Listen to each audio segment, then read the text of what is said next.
Hello दोस्तों, welcome and welcome back to YouTube channel. उम्मीद करती हूँ आप सब बड़े ही अच्छे होंगे। चलिए, अब मेरे को बार बार मेरे पिछले वीडियो में आ रहा था कि हम कवर्धा कैसे पहुँचे, क्या क्या सुविधा है। तो चलिए उसी के बारे में मैं आपको बताने आई हूँ।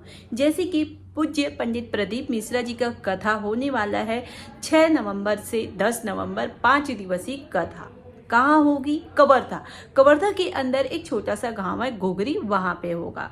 कवर्धा से वो 12 किलोमीटर की दूरी है। अब रही बात हम उस पर कैसे पहुंचे, तो भाई मैं बता दूं सबसे इम्पोर्टेंट बात, ये कवर्धा है तो जिला राजनांदगांव का बड़ा जिला है, लेकिन यहाँ पे रेल लाइन नहीं है। रेल लाइन का मतलब वहाँ पे ट्रेनें नहीं चलती, फ्लाइट की सुविधा भी नहीं है। हालांकि आप अगर हेलीकॉप्टर से अपने प्राइवेट जेट से आ रहे हैं तो उतरने का साधन आपको स्टेडियम वगैरह में मिल जाएगा, लेकिन ऐसा एयरपोर्ट भी नहीं है। तो अब कैसे पहुंचे तो बताते हैं। सबसे पहले आपको मेन स्टेशन 3 पड़ेगी। तीनों की दूरी समथिंग बराबर ही है। आपका पहला पड़ेगा राजनांदगांव, दूसरा दुर्ग जंक्शन, तीसरा रायपुर जंक्शन। ये 3 हैं। अब राजनांदगांव आपको यहाँ राजनांदगांव से कवर्धा की दूरी 119 किलोमीटर है। दुर्ग से कवर्धा की दूरी 111 किलोमीटर है। वहीं रायपुर से कवर्धा की दूरी 122 किलोमीटर है। मतलब पूरी बराबर है। 100 से पार करके आपको जाना ही पड़ेगा। आप कहीं से भी आप आ रहे हैं, जहाँ भी आप रहते हैं, ट्रेन से आ रहे हैं, तो एक तो राजनांदगांव उतर जाइए या दुर्ग या रायपुर, एक ही बराबर पड़ेगा। उसके बाद रेलवे स्टेशन उतर के आप 10 रुपये 20 रुपया ऑटो दे के बस स्टैंड जाएंगे।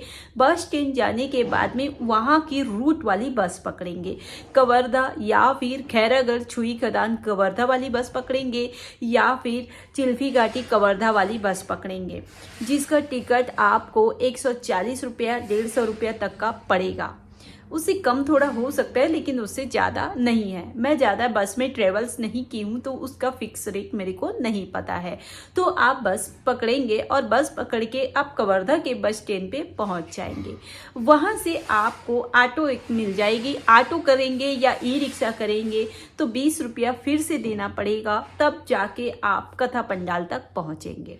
ये रही कैसे पहुंचेंगे वाली बात। अब आई बात क्या क्या सुविधा है वहाँ पे। तो भाई मैं बता दूं, आपको कथा श्रवण करने का मौका फुल मिलेगा, वो भी ऑनलाइन है, ऑफलाइन कथा नहीं हो रही है। आप सोचिए, जो कथा 2 वर्षों से पहले तय हुआ रहता है, 15 दिन पहले पंडाल तय हुआ रहता है, बनना शुरू हुआ रहता है, तब भी हम कलश यात्रा के दिन जाते हैं तो पंडालें तैयार नहीं हुई रहती है। और ये कथा तत्काल लिया हुआ है, तो तत्काल में क्या रेडी होगा आप खुद सोचिए।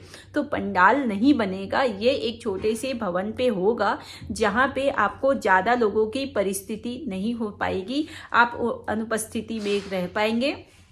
तो उसके लिए ज़्यादातर मैं कहती हूँ आप घर बैठे, ऑफिस बैठे, कहीं पे भी आप हैं तो वहाँ पे कथा को सुन सकते हैं।